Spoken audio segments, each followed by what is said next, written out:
दोस्तों नमस्कार। आप देख रहे हैं जालन टैक्स न्यूज चैनल। हमेशा की तरह बात शुरू करने के पहले आपसे वही एक विनती करनी है, निवेदन करना है, गुजारिश करनी है, अपील करनी है कि आप हमारे चैनल को लाइक सब्सक्राइब जरूर करें और इसमें जो बेल आइकॉन है, घंटी की आकृति का जो बटन है, उसको दबा दें ताकि जो भी नया वीडियो डालें उसका नोटिफिकेशन आपको तत्काल मिल जाया करे, उसकी सूचना आपको तत्काल मिल जाया करे।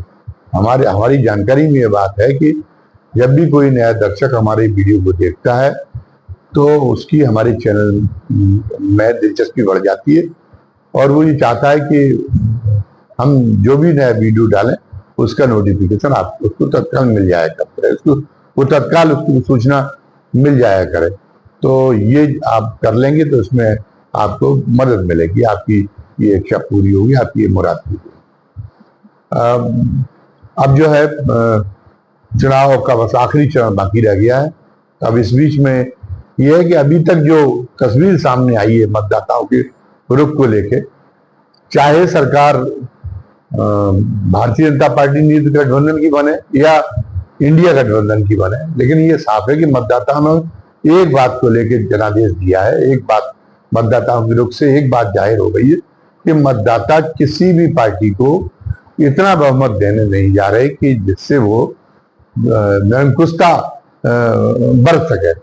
मोदी की सरकारों को जो पिछला, अगर मोदी की सरकार रिपीट होती है तो उनका भी बहुमत जाहिर है कि काफी घट जाएगा। वो चाहे जितना दम पर है कि उनको 400 के पार वो इस बार बनाएंगे, अब की बार 400 के पार, लेकिन अब की बार 400 पार का नारा कहीं दूर दूर तक चरितार्थ होता नहीं दिखाई दे रहा है, बल्कि दिखाई तो ये दे रहा कहीं उनकी सरकार ही ना चली जाए। हालांकि उनके समर्थक इस बात को मानने के लिए तैयार नहीं है और वो भी नहीं है और मानना भी नहीं चाहिए। युद्ध में आखिरी समय तक लड़ने का भाव बनाए रखना चाहिए। अभी मान जाएंगे तो बाकी जो बाकी है उसमें फर्क पड़ जाएगा और उसके पहले भी जो चरण थे वो प्रभावित हो जाते। तो उन्होंने नहीं माना, उसकी तो वो एक रणनीतिक मजबूरियां हैं, वो कोई खास बात नहीं, कोई बहुत ज्यादा अनैतिक बात नहीं है। लेकिन उनके जो समर्थक जो ये मानते हैं कि वो जो है तीसरी बार मोदी जी ही सरकार बनाएंगे और ये भी मानते हैं कि 400 का उनके पार का आंकड़ा लेके भी आएंगे, तो वो उनके पास कोई तार्किक आधार नहीं है अपनी बात के लिए। वो जो है वो सब बातें इसलिए कह रहे हैं कि वो ये मानते हैं कि मोदी में करिश्मा करने की क्षमता है। वो जो है मोदी जी के बारे में पता नहीं वो कोई हेरा फेरी करते हैं या नहीं करते चुनाव में, लेकिन उनको ये विश्वास है कि मोदी जी हेरा फेरी करके, कुछ भी करके ऐसी हेरा फेरी कर लेते जो पकड़ में भी नहीं आती और जिससे वो अपना आंकड़ा जो है आराम से जो वो चाहते, जो वो दावा करते, वो अद्भुत पूरा हो जाता। तो वो इसी तर्क के भरोसे एक खास बात और उस चुनाव के दौरान देखी गई कि मोदी जी ने विपक्ष को जिन विपक्ष की घेराबंदी के लिए जिन बातों को उठाया, उन बातों को उनके समर्थकों ने भी नहीं दोहराया, क्योंकि उन्होंने भी ये माना कि कि उनमें उनको जस्टिफाई करने के लिए उनके पास में तर्क नहीं हो सकते, नैतिक तरीके से उनको जस्टिफाई नहीं किया जा सकता। अब आज ही उन्होंने एक इंटरव्यू उनका प्रकाशित हुआ, हालांकि ये कहा जा रहा है कि ये जो कल वो खाली पूरी तरह से बैठे, पता नहीं क्या बात हुई। कल उन्होंने कोई चुनावी सभा को भी संबोधित नहीं किया और कल अन्य क्या काम करते रहे ये पता नहीं चला। वो हताश हो गए चुनाव परिणामों की वजह से या कोई अन्य कारण हो। बीमार तो वो हुए नहीं, क्योंकि वरना प्रधानमंत्री कार्यालय का बुलेटिन जारी होता। लेकिन कल उन्होंने अपने आप को चुनाव से दूर रखा। तो कल लेकिन आज उनका एक इंटरव्यू प्रकाशित हुआ है और इस इंटरव्यू के बारे में पर ये बताया जा रहा है कि वो इंटरव्यू में जो दिखाई दे रहा है, जो इंटरव्यू देते समय, वो उसका जो है वो वहाँ रोशनी है, रोशनी का इंतजाम किया गया है। तो दिन में ये इंटरव्यू शाया हो गया था, तो ये दिन में जब इंटरव्यू वायरल हुआ है तो इसका मतलब है कि ये रात में हुआ, तो एक दिन पहले रात में हुआ होगा या 2 दिन पहले रात में हुआ होगा। तो कल उन्होंने कोई इंटरव्यू भी नहीं दिया, लेकिन अब प्रकाशित आ गया। तो प्रकाशित होने पर उन्होंने फिर एक बात उठाई कि ये हर जो है इनकी मतलब बिना नाम लिए हुए कहा कि विपक्ष के नेताओं की पाकिस्तान क्यों तारीफ कर रहा है। अब इसको कोई उनके समर्थक मतदाता भी इस बात को कैसे जस्टिफाई करते, वो कह रहे इसकी तो जांच करानी पड़ेगी, इसकी तो गंभीर जांच होनी चाहिए।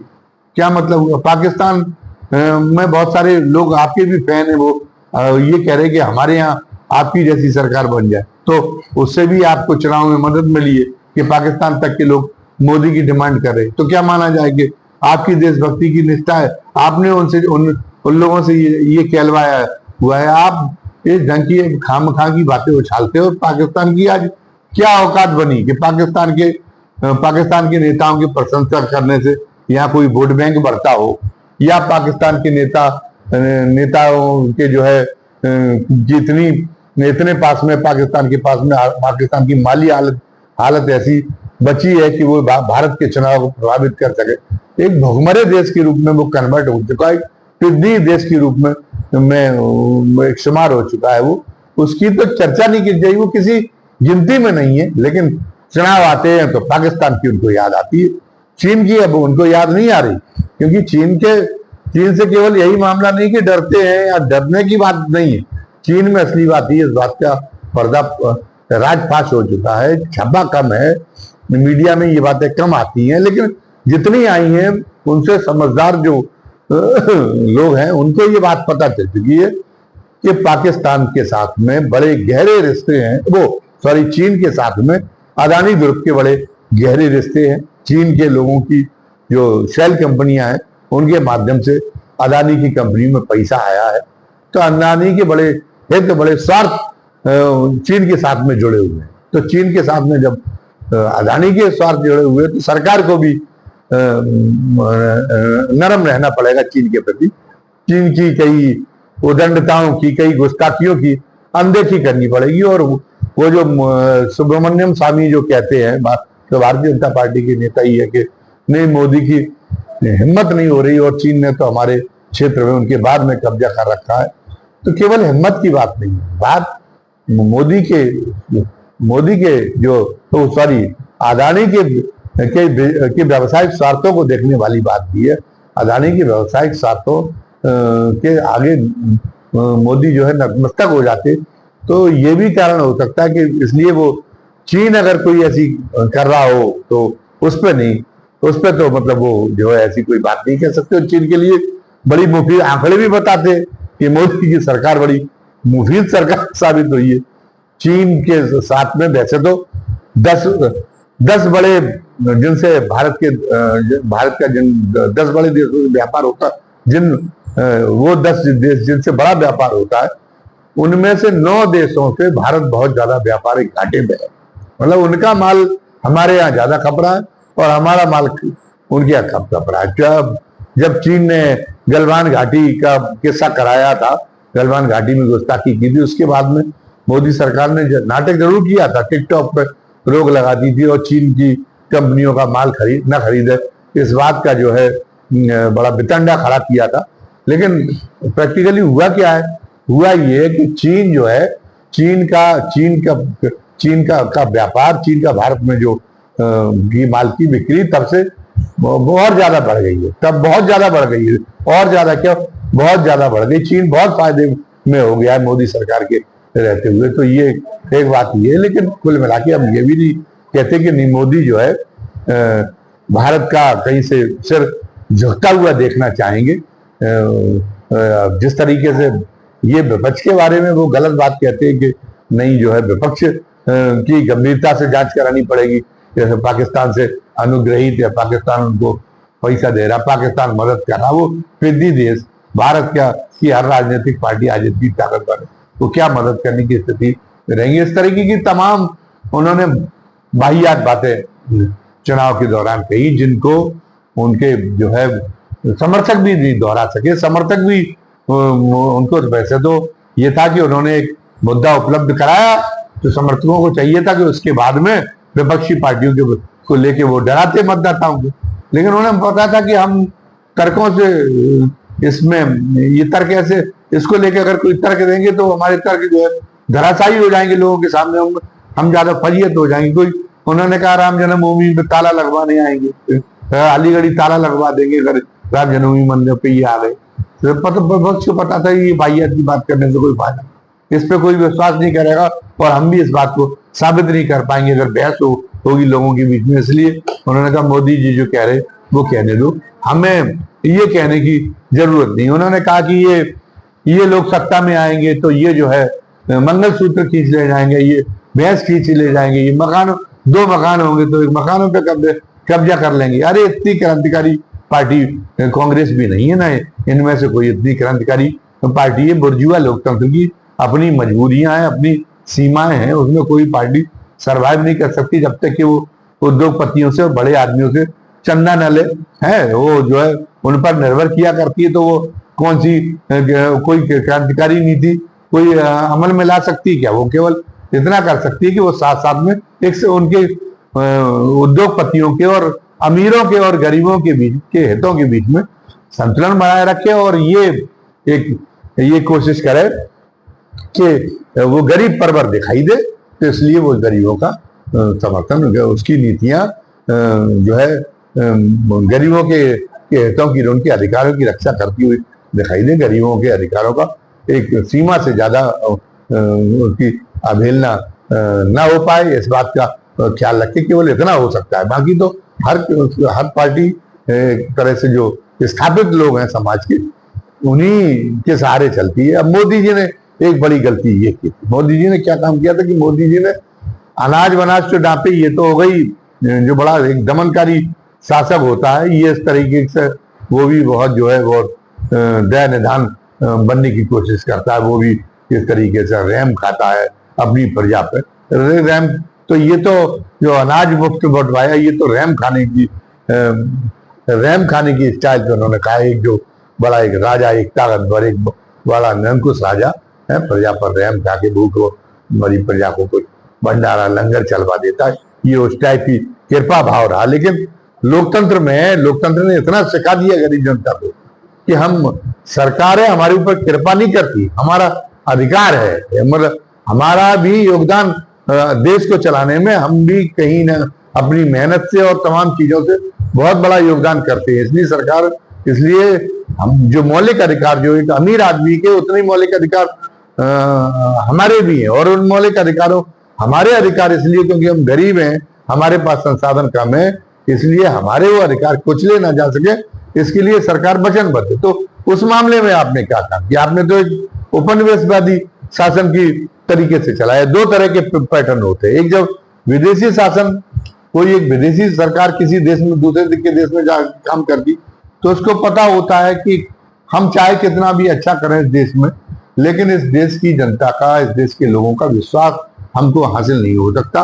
वो हमेशा ये संदेह करें कि ये विदेशी हैं और उनके मन को ये हमेशा कचोटेगा कि एक विदेशी शासक हमारे ऊपर हुकूमत चल रहा है और वो हमेशा हमारी हुकूमत को उखाड़ फेंकने के लिए इरादे हो रहा है, हमारे उखाड़ फेंकने का इरादा बनाए रखेंगे। तो इसलिए जो विदेशी हुकूमतें होती जिसका तजुर्बा हमारे देश को बहुत अच्छा है, तो अंग्रेजों ने कई मामलों में बहुत अच्छा यहाँ प्रशासन दिया, बहुत अच्छी व्यवस्था दी, लेकिन फिर भी थे तो विदेशी, तो उनको भी पता था कि हमें गवारा नहीं करेंगे, उनका जमीर कचौटेगा जब भी वो ख्याल करेंगे कि एक विदेशी हुकूमत हमारे अंदर काम करी। तो अंग्रेज इसलिए अपनी सरकार को मजबूत बनाए रखने के लिए क्या काम करते थे कि आर्थिक रूप से और सामाजिक रूप से जो ताकतवर लोग हैं, उन ताकतवर लोगों के वो जो है हितों की परवाह करते थे, उन ताकतवर लोगों के हितों को मजबूत करते थे ताकि उनका समर्थन सरकार को मिलता रहे और उसके सहारे जो है वो और फिर वो उनके समर्थन से दमन के बल पर वो जो है जनता को अपना शासन मानने के लिए मजबूर करती रहे। योगी जी, मोदी जी भी सरकार आई तो मोदी जी ने भी यही पैटर्न अपना लिया। मोदी जी ने क्या काम किया, अभी हमने पिछले वीडियो में चर्चा की, मोदी जी ने क्यों घोषित किया कि मैं अवतार हूं, क्योंकि जो हिंदू अवतार है ये कहा गया जब भी हिंदू अवतार की, हालांकि एक भ्रमित करने वाली बात है, हिंदू माइथोलॉजी भी किसी जो है जातियों की, जाति या जाति विशेष की के प्रति ईश्वर को जवाबदेह बनाने का काम नहीं करती। वो हिंदू माइथोलॉजी भी यही कहती है, हिंदू धर्म भी यही कहता है कि जो ईश्वर है उसकी सारे लोग संतान है, वो चाहे अमीर हो चाहे वो गरीब हो, किसी भी सवर्ण में पैदा हुआ हो या वो जो है उसमें पैदा हुआ हो, दलित में पैदा हुआ हो, सब उसके समान पुत्र हैं। सिया राम में सब जग जानी, करो प्रणाम जोर जुग मानी। गोस्वामी तुलसीदास जी ने रामचरितमानस में कई और तरीके की बातें कही है, लेकिन उन्होंने भी एक जगह इस सच्चाई को स्वीकार किया है कि सिया राम में सब जग जानी, करो प्रणाम जोग जुग पानी। वही सिया राम में ब्राह्मण है, वही सिया राम में एक दलित है, दोनों के बीच में कोई अंतर नहीं है। लेकिन जब नेत स्वार्थ हमारे धर्म पे हावी हुए तो उन्होंने कुछ ऐसी चीजें प्रक्षिप्त की थी जिससे एक भ्रम उत्पन्न होता है। उन्होंने कहा कि ईश्वर का अवतार कब होता है? अभी ईश्वर का अवतार होता तो तब है जब लोगों पर अत्याचार बढ़ते हैं, जब लोगों पर जो है अनाचार बढ़ते हैं, लोगों के हितों का दमन होता है। लेकिन उन्होंने क्या कहा?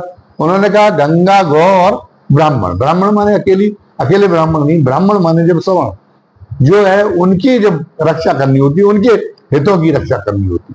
तो क्या उनके हित जो है, ब्राह्मण के हित क्या, जो दलितों का गरीब ब्राह्मण के हित और उसके हित अलग अलग है, उसको वो तो भ्रम हो सकता है। लेकिन सही बात ये कि दोनों के हित एक जैसे है। वो भी गरीबी के कारण एक ब्राह्मण भी पिस रहा होता है और एक दलित भी पिस रहा होता है। दोनों लोग अगर दलित गरीब और ब्राह्मण गरीब, दलित मजदूर और ब्राह्मण मजदूर, दोनों लोग एक दिन जो है अगर एक मंच पे खड़े हो जाए, एक धरातल पे खड़े होके और अपने को दमन करने वाले के खिलाफ, अपने को गरीब कराने वाले के खिलाफ लड़ने पर उतारू हो जाए, तो ये व्यवस्था ही पलट दी जाए। लेकिन ये व्यवस्था पलट न दी जाए। जो इस व्यवस्था का लाभ उठा रहे, जो मजा उठा रहे, जो इस अन्यायपूर्ण व्यवस्था के लिए जिम्मेदार है, उन्होंने जनता को अलग अलग जनता को बांट के रखने के लिए एहसास कराया कि नहीं, ब्राह्मण अलग है और दलित अलग है, ब्राह्मण गरीब के हित अलग है, दलित वर्ग के गरीब के हित अलग है। सवर्ण गरीब जो है अगर ब्राह्मण दलित गरीब के साथ में खड़ा हो जाएगा, सवर्ण मजदूर अगर दलित मजदूर के साथ खड़ा हो जाएगा तो उसका गौरव नष्ट हो जाएगा, उससे कुछ मिलेगा नहीं। वो जो समाज में रुतबा है उससे खत्म हो जाएगा, उसका मान सम्मान खत्म हो जाएगा। तो ये एक गलत फहमी पैदा करा क्योंकि और उसी जो वही जो साजिश है गलत फहमी पैदा करने की जनता के बीच में, उन्हीं साजिश करने वालों ने ये एक बीच में एक भ्रामक एक चीज ये कर दिया कि गंगा और ब्राह्मण के प्रति। तो जब बात उठ रही थी उसकी जो है आरक्षण की व्यवस्था की रक्षा करने की, तो इसलिए वो बार बार इसलिए उन्हें पता था कि वोट तो मोदी जी को पता है कि वोट तो उनका ज्यादा है, और हमने उस बीच में काम भी ऐसे किए हैं जिससे ये पता चलता है, हमारे राज्यों के बारे में पता चलता है कि हम आरक्षण का जो है आरक्षण की जो सुविधा प्राप्त करके और दलित और पिछड़े जो ऊपर आ रहे हैं वो जो है वो उसको उस आरक्षण की सुविधा को हम जो है डाइल्यूट कर दें या आरक्षण की सुविधा को लगभग निष्क्रिय कर दें। उस ढंग के छल उन्होंने किए हैं, जैसे लेटरल एंट्री के माध्यम से, निजीकरण को बढ़ावा देने के माध्यम से। अब निजीकरण में योग्यता की बातें कही जाती है। पत्रकारिता को क्षेत्र में ही ले लीजिए, योग्यता के आधार पर नियुक्तियां नहीं होती।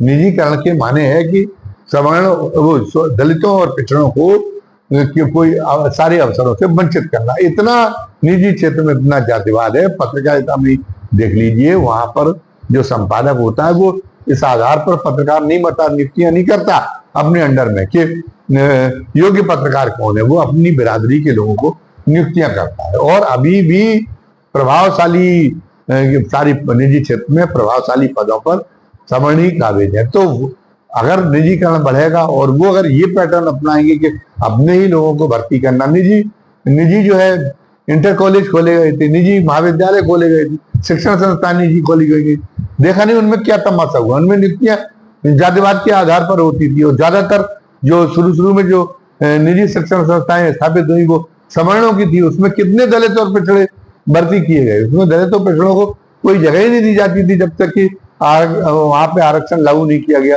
बाध्यकारी लागू नहीं किया गया। तो जब लेकिन जब ये कलई खोलने पर विपक्ष आमादा हो गया और उसकी वजह से प्रतिकूल हवा चलने लगी चुनाव में, तो फिर मोदी जी को भी छाती ठोक ठोक के कहना पड़ा कि नहीं, जो है मैं तो आरक्षण की व्यवस्था का मतलब वो मैं आरक्षण को अपने जब तक मैं जिंदा हूं तब तक मैं मतलब आरक्षण को खत्म नहीं होने दूंगा। लेकिन क्या किस संदर्भ में रहे थे? संदर्भ उनका ये नहीं था। संदर्भ तो ये है कि आरक्षण अभी भी 52% आबादी है पिछड़ों की और आरक्षण केवल 27% है। 54% आबादी है और आरक्षण केवल 27%। और जातिगत जनगणना की राहुल गांधी बात करेंगे, करा ली जाए तो हो सकता है कि आबादी और ज्यादा बढ़ गई हो। तो बात ये हो रही है आरक्षण का दायरा बढ़ाना चाहे तो आप आरक्षण आप कितनी कपट पूर्वक उस चीज का जवाब नहीं देते कि आरक्षण के दायरा बढ़ाने के बारे में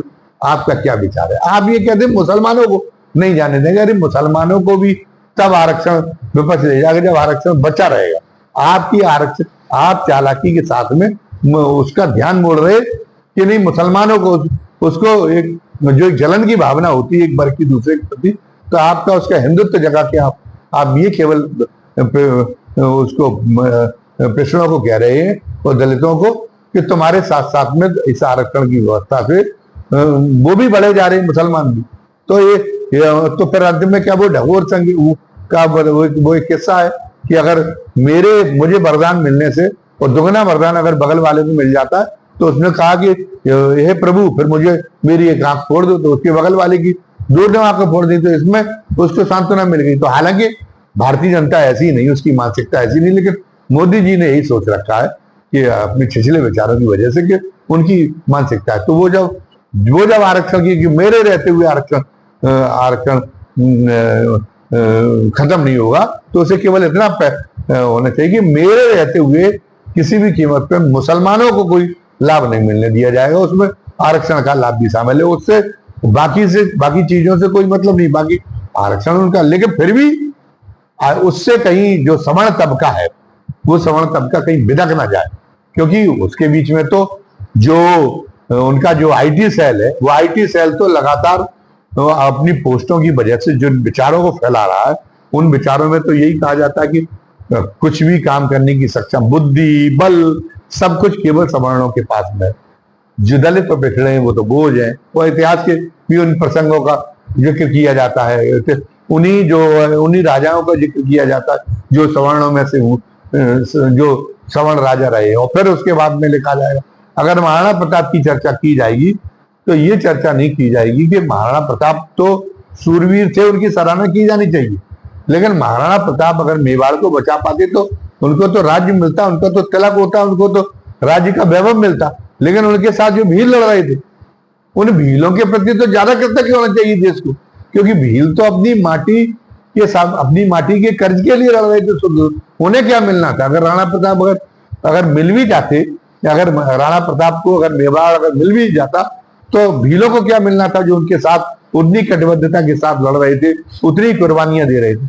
है तो उनको भीलों को तो केवल वही मिलने, भीलों को तो केवल राणा प्रताप के राज्य में सम्मान मिल जाता। वो हो सकता कि मुगलों के भी राज्य में मिल जाता हो, लेकिन उन्होंने कहा कि नहीं, हमें ये मुगल बाहर से आए हुए हैं, हमारी हुकूमत कर रहे, ये विधर्मी है, इसलिए हमें इनकी हुकूमत स्वीकार नहीं है और हम इनके प्रति जो है और ये हमारी माटी के ऊपर कर्ज है, हम अपनी माटी का कर्जा अदा कर रहे हैं। माटी के प्रति जो वफादारी होनी चाहिए वो वफादारी करने चाहिए। तो भील बड़े हैं, तो महाराणा प्रताप के जहाँ सूरवीर की चर्चा करिए वहां पर भीलों की भी चर्चा करिए। अब आप केवल अगर आप ये लिख देंगे केवल इस देश को बचाने वाले तो राणा प्रताप थे, केवल छत्री थे, जब देश पे संकट आया तो छत्री ने आगे बढ़ाया, तो उन भीलों का तो अपमान हो जाएगा नहीं। और भील भी इसलिए थोड़ी कि नहीं आप कहें कि वो राजा थे तो राजा बनने का अधिकार बड़े व्यवस्था थी, तो इसलिए जाति विशेष के लोगों को ही राजा बनने का जब बड़े व्यवस्था लागू हुई तो मिलता था। लेकिन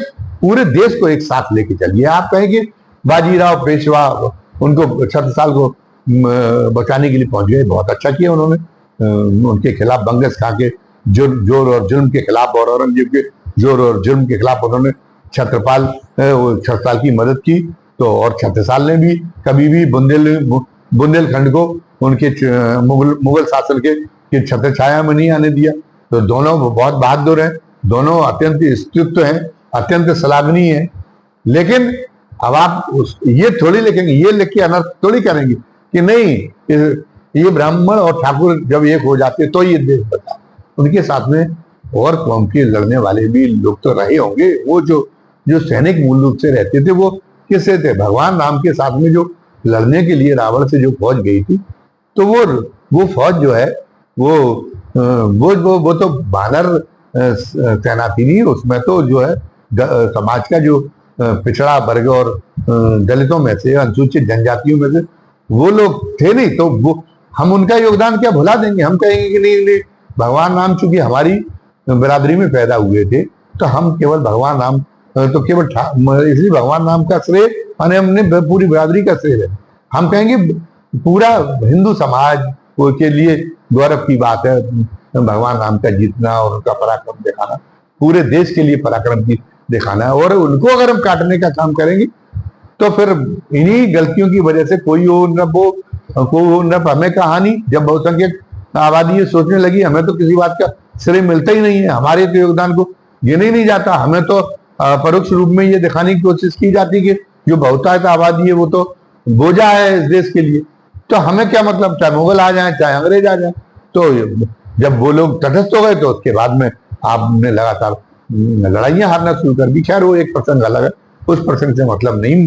प्रसंग इसलिए कि अवतार के रूप में प्रस्तुत की तो उस वर्ग को उन्होंने, सवर्णों को मैसेज देने की कोशिश की कि ये अवतार तो हमेशा उन्होंने ये कहने की कोशिश की कि अवतार दीन दुखियों की या पीड़ितों की रक्षा के लिए नहीं होता, अवतार तो वर्ग विशेष की रक्षा के लिए होता, अवतार तो केवल सवर्णों के हितों की रक्षा के लिए होता। इसलिए आप आश्वस्त रहे, हम वही करेंगे जो करेंगे। तो उनको पता है कि उनकी समाज में अभी भी प्रभुता इस ढंग से कायम है, समाज में एक वर्चस्व अगर कायम है उनका अगर जैसे अंग्रेज वर्चस्व शाली लोगों के समर्थन के बल पर और 150 वर्ष तक सत्ता चलाते रहे, तो हम उन्हें भी पैटर्न अपनाया। तो जो सामाजिक रूप से वर्चस्वशाली है उनका हमने अपनाया। और आर्थिक रूप से क्या उन्होंने किया कि एक उन्होंने औद्योगिक, ये जो एक आर्थिक नीति के मामले में ये माना जाता था कि आर्थिक नीति के मामले में हम जो विकास करेंगे या विकास के मामले में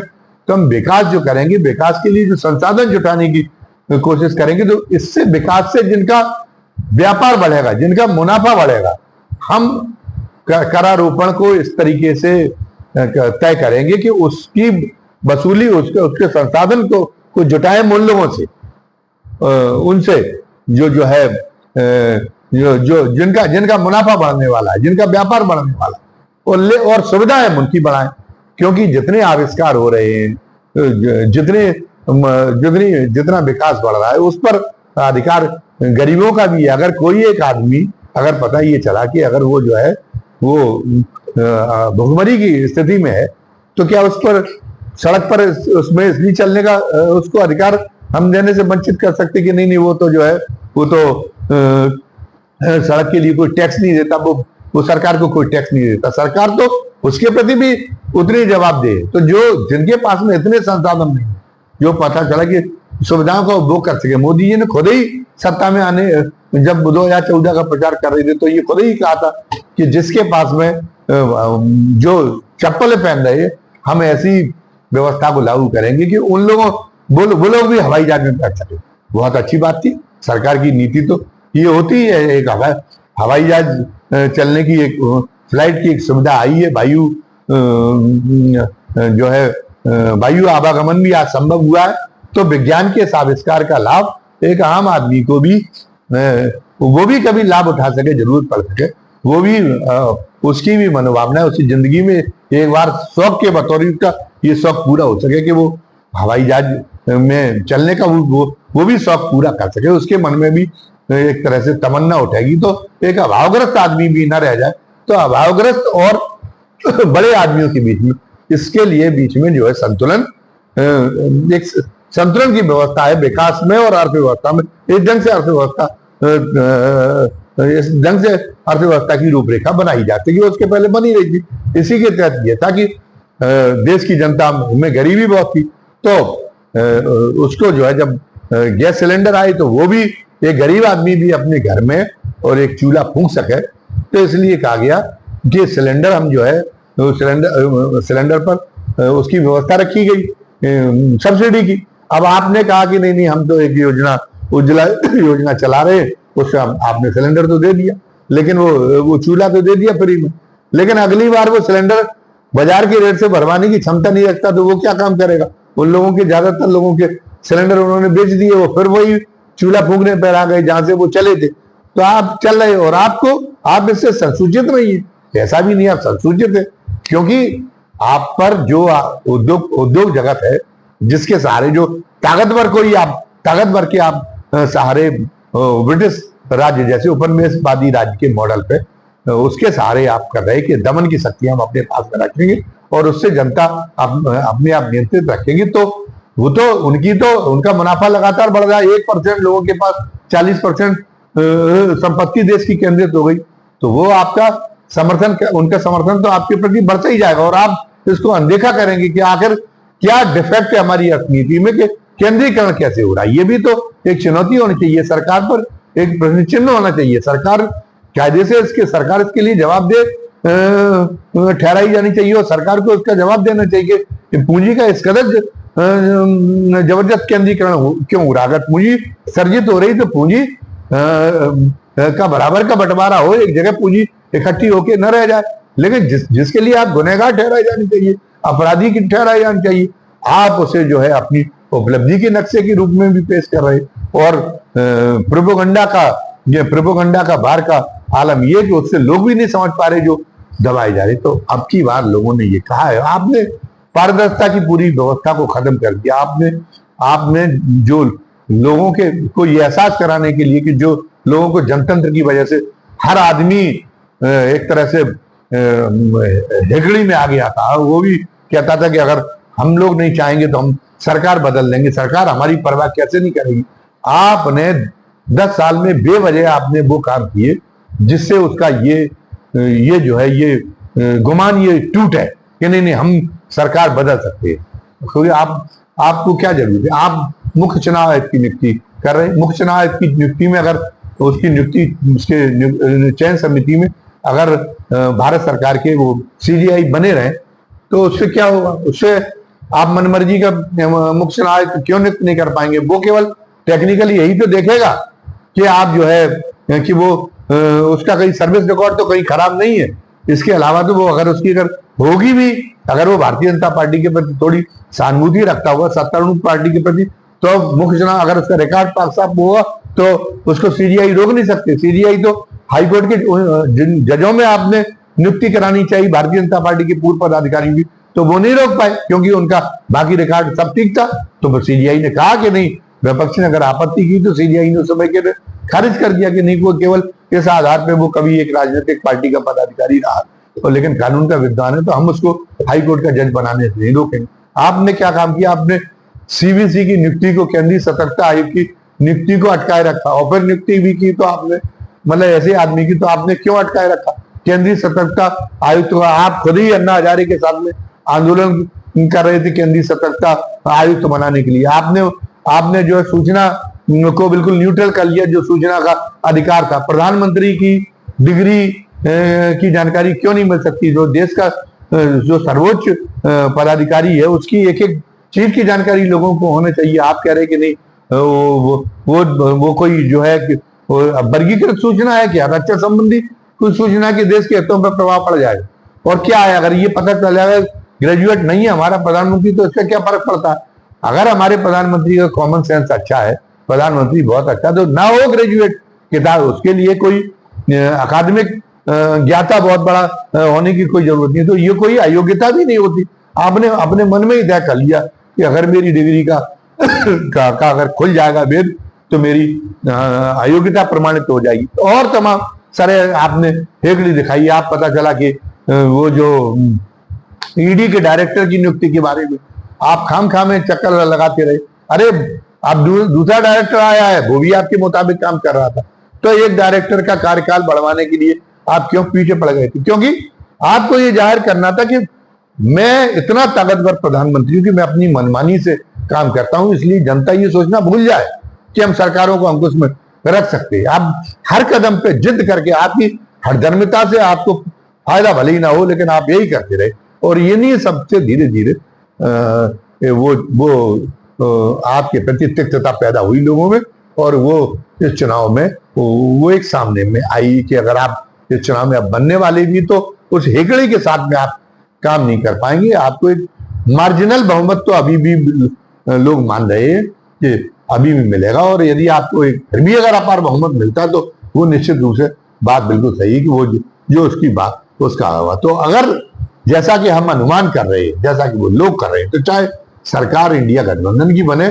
और चाहे वो जो है उसकी बने, चाहे भारतीय जनता पार्टी की फिर रिपीट हो, लेकिन अगर वो एक बिल्कुल सीमांत बहुमत प्राप्त करके रह जाती है तो ये कहा जाएगा कि मतदाताओं की बहुत बड़ी सूझबूझ है, और फिर सरकारें ठीक ढंग से और लोगों के प्रति अपनी जवाबदेही का अनुभव करते हुए काम कर सकेंगी। तो इस मामले में भारतीय मतदाताओं की बहुत सराहना करनी पड़ेगी, और यदि वो अगर ऐसा जनादेश देते हैं मोदी जी का, तो ये है कि इसका मतलब ये नहीं है कि हम इतनी आलोचना कर रहे तो मोदी जी की सारी चीजें खारिज कर रहे हो। और ये बात सही है, ये बात ठीक है कि मोदी जी ने कई बहुत बेहतरीन फैसले किए हैं, विदेशों में सम्मान बढ़ाया है, देश की रक्षा व्यवस्था को मजबूत करने का काम किया, लेकिन वो जहां तक जा सकते थे उन्होंने 10 साल में उतना सब कुछ कर दिया। अब 10 साल में उनके बाद में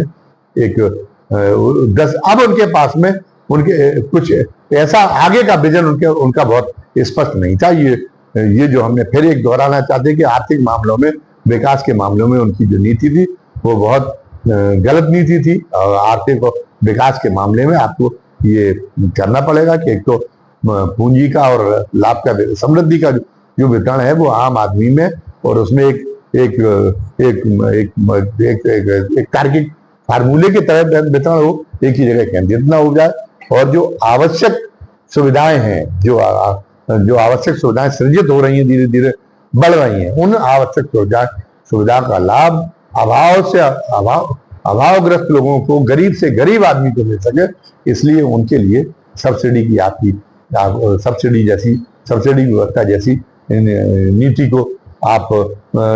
को हर सरकार को जागरूक रखना पड़ेगा। और अगर कहीं सरकार पलट गई और आई है तो उस सरकार के पास में नहीं, जो अगर ये सरकार आ जाती है इंडिया गठबंधन की सरकार के पास, तो इंडिया गठबंधन की सरकार कहीं 370 को फिर बहाल करने जैसी गलती, या कॉमन सिविल कोड है उससे प्रतिबद्धता से पीछे हटने जैसी गलती है, ये जो है ये इस जंग के तुष्टीकरण के लिए ये न करे, नीतिगत तौर पर इस तरह की त्रुटियां न करे, इसके लिए भी अंकुश की व्यवस्था का इंतजाम सरकार ने कर दिया। वो अगर सरकार बनने का इंडिया गठबंधन को मौका मिलता है तो इतने अल्प बहुमत से मिलेगा कि ये सारी गुस्ताखियां वो भी नहीं कर पाएगी। वो भी उसको भी सरकार में पिछली बार जो इंडिया गठबंधन का नेतृत्व करने वाले दल है उनने भी कम गलतियां नहीं की थी। उन्होंने गलतियां की थी तब मोदी सरकार आई थी, और मोदी सरकार ने शुरुआत में बेहतर काम करते हुए आखिरी में वो जो गलतियां करने में लग गई थी उन गलतियों को पलटने के लिए ये सरकार आई है। सामाजिक मामलों में ये सरकार एक सही ढंग से लोकतांत्रिक समाज बनाने की अग्रसरता की तरह आने वाली सरकार दिखाई दे, और आर्थिक मामलों में भी एक जो है विकास का लाभ, विकास और विज्ञान के आविष्कार का लाभ समाज की अंतिम पंक्ति में खड़े व्यक्ति तक पहुंचना सुनिश्चित कर सके, तभी इस लोकतंत्र की सार्थकता सिद्ध होगी, तभी ये लोकतंत्र कामयाब होगा। धन्यवाद। जय हिंद, जय भारत।